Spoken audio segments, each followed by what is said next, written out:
Cheese Sauce, Gavin here. Recently, I've been trying to play decks that weren't fire. I went to the Columbus Regional, I played fire. I did okay, but I wanted to try other decks on for a chance. So online, I've been laddering a lot with Kashtira. I think this deck is really good.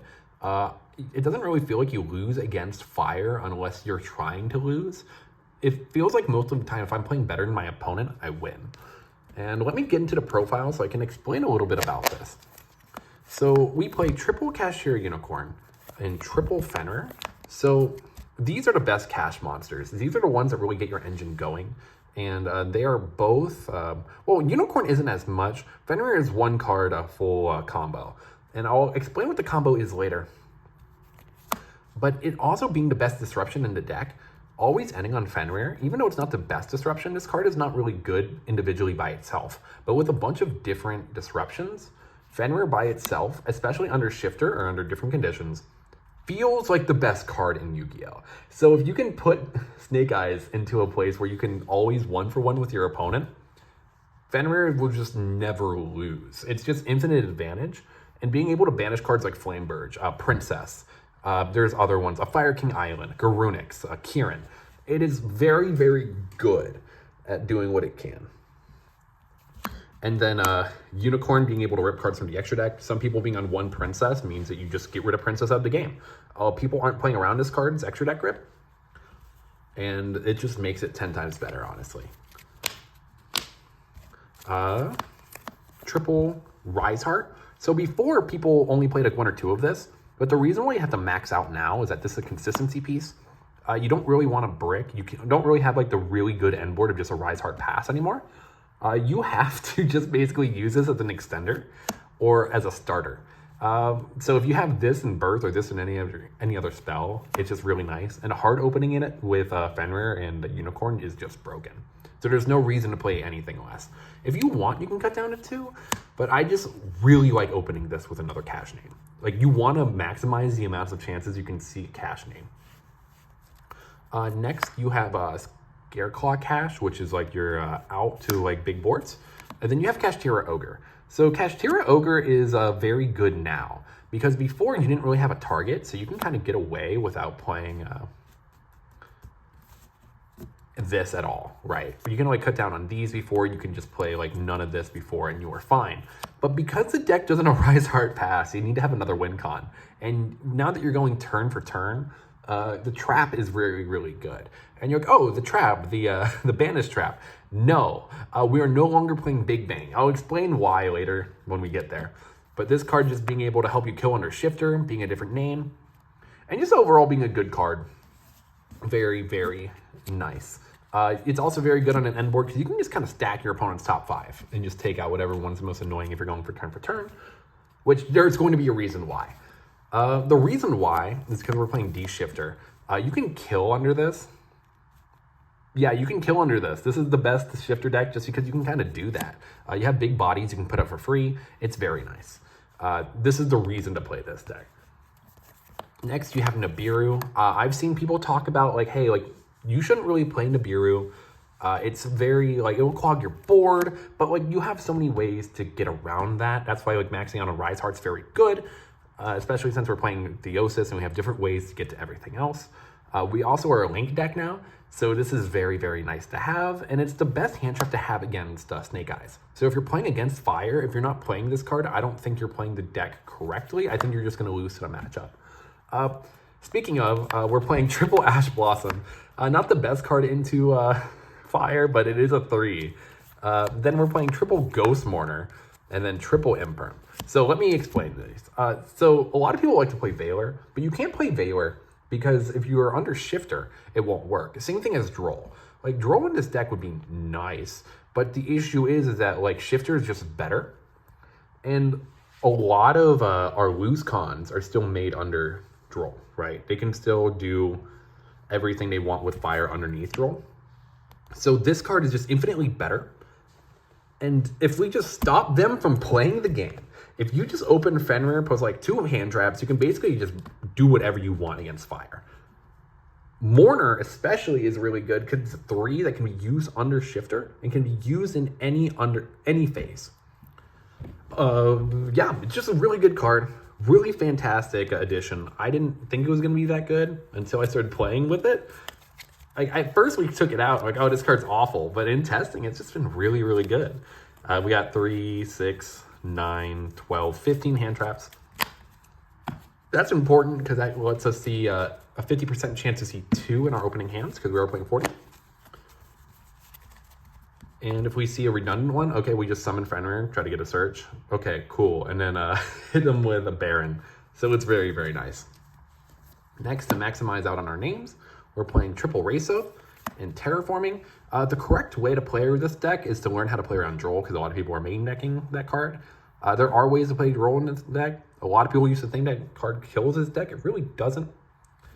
But this card is also the only thing that lets Shangri-La be a negate, not a negate, a pop as well. So there's no reason to cut this. There might be a reason to cut this, but I just use it for siding patterns. Yeah, like, we don't change this. We just maximize on all of the Kashtira cards. Just maximize consistency. And then we're playing triple Pot of Prosperity. You can play Pot of Desires. There was a guy topping in the UK with that, but the thing I see being the issue there is that since against fire, if you don't hand trap them to death, you kind of lose. You want to be at parity with them at all times because hand traps don't really affect you as much as they affect them, right? Like, they can Ash Blossom your Fenrir, but then you're going to Fenrir banish one of their guys on field. So it's never an effective trade for them. So this just kind of makes sure that, like, when you're at parity, you always have higher consistency. With Unicorn, I like to favor this. A lot of people like to Ash this. I do not Ash this. You Ash Pressure Planet 100% of the time. Because since we're playing so many little good names, we're basically playing 10 good names with the 1 Terraforming. Keeping us off it is very good.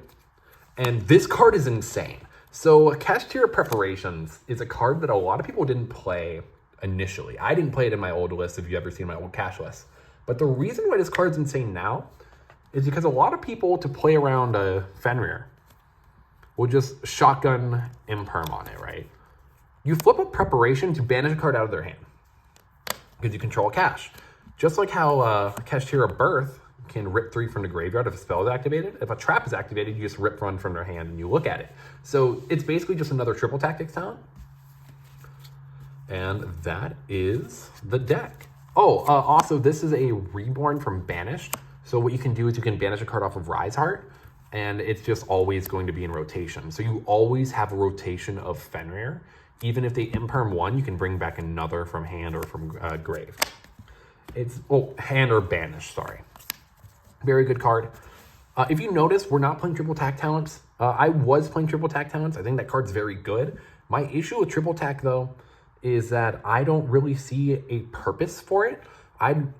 It's one thing if you open up 2 hand traps. It's one thing if you open up 1 hand trap and a triple tack talent, right? Because 1 hand trap is not going to stop them. And a triple tack talent on the follow-up, if they're good, won't do anything. You need to open up exactly 2 hand traps. And that is how you maximize winning against fire.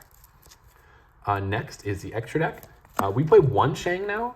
Before, people like to play 3 because you would always go through a bunch, like you're zone walking and you're hitting them with a Rise Heart. That was always good. We don't have that anymore. And this card's kind of poopy. This card's only good with the field spell. One of the biggest mistakes I see new cash players do is that they just make this pass. Okay, Ash, go next. This is the real boss monster of the extra deck. This card is just insane. Big fan. Lets you grab back stuff with Theosis. The Theosis combo with this is very nice. Being able to clear boards, especially against fire and parity, is very, very nice. This is the Mecha Phantom Beast combo. It's so good. So what you do is that you have 2 7s, and you make the 2 7s into this, detach, make 2 tokens, and you can do a full link board. It's very, very nice. I'm a fan. It's not really the best. Like, this isn't your end goal half the time. You have to kind of feel it out. This deck does a lot of feeling, because if you go into this half the time, like if you get impermed, it's very weird. However, they're usually imperming Unicorn first or Fenrir first if they know that you're on this deck. And another really cool thing is that this card tributes for cost. So sometimes when you're breaking a board, if they hit you with this, you can, hit you on this. You can imperm, get rid of it. It's still going to be negated, but you now don't have any bodies on board. So then you can summon out another Kashtira. So that's very nice. Just body elimination is very good. Number 11, Big Eye. Crazy. Just lets you take. A very, very good card. Harmonizer is okay. This card is money right now. This card is okay. It's just kind of a rank 7 towers that you can make a big Zeus with. I've used it to out Kragan. It doesn't really come up as much, but is like the best going first. Rank 7, I guess, because it is Graveyard Disruption. It's really not. You don't have to go into it that much. This is something I was testing out. What I'm not playing is that I'm not playing SP. You're going to see this on my list. I don't think the deck needs SP personally. SP doesn't come up as much as you think it would, because Fenrir and SP do kind of similar things. So if you want, you can just cut this for an SP, and it works out. Typhon. Typhon, just big anti-Zeus. Being able to slap this on top of something. You can, all your guys gain stats. You beat over, what's his face? Big Dragon. Big Flamebirds Dragon. When this guy's boosted, it doesn't float. Turns off all 3k. Outs nib. They can't nib. Very, very good card. I don't think there should be a reason not to play this. This card a lot of people think is bad because of Combo Brain. This isn't Combo Brain. This card's just nuts. Sky Thunder. Zeus is still a really good card. It's nuts. Yeah, like no reason not to play this card. Zeus is still just as good as Zeus will ever will be. Baron. This is really good because you're playing a bunch of level 3 hand traps. You kind of have to play it in this deck. There's no reason not to play Baron. Because since we're playing so many hand traps, if you have a redundant one, you can make this. You can also just play Changus. Changus is really good because you banish a lot. But I'd rather have a negate for triple tactics talent, a negate for any big play. It's kind of like siding Judgment. It just lets you do all your plays safely. And then the link package of Link Spider in G-Golem. So basically with the 2 tokens, you turn them into Link Spiders, and you turn the Link Spiders into G-Golem Crystal Heart. And then G-Golem Crystal Heart will bring back a Link Spider, and you go into Heat Soul. Or if you have an extra body, you go into Apollosa. It's very good. Heat Soul, off of this one combo, you can get a draw into an Apo. A lot of people will also make SP, but I can argue that you don't need SP. I've been laddering online without SP anyway. It's if you need a budget option, this is the budget option. Even though Raysos are 30s, but this deck is $100. This is just a very, very fair option. Getting draws, keeping it on your opponent's field. Drawing into the hand traps that you're playing is very, very, very nice, especially into fire. IP Masquerena and Access Code Talker. IP into access code into certain boards just feels insane. This is the most cuttable card as well. This is what lets you link with some of your monsters. One thing that this could be, this card doesn't come up as much as the other ones. This could be the Link to Fur Hire.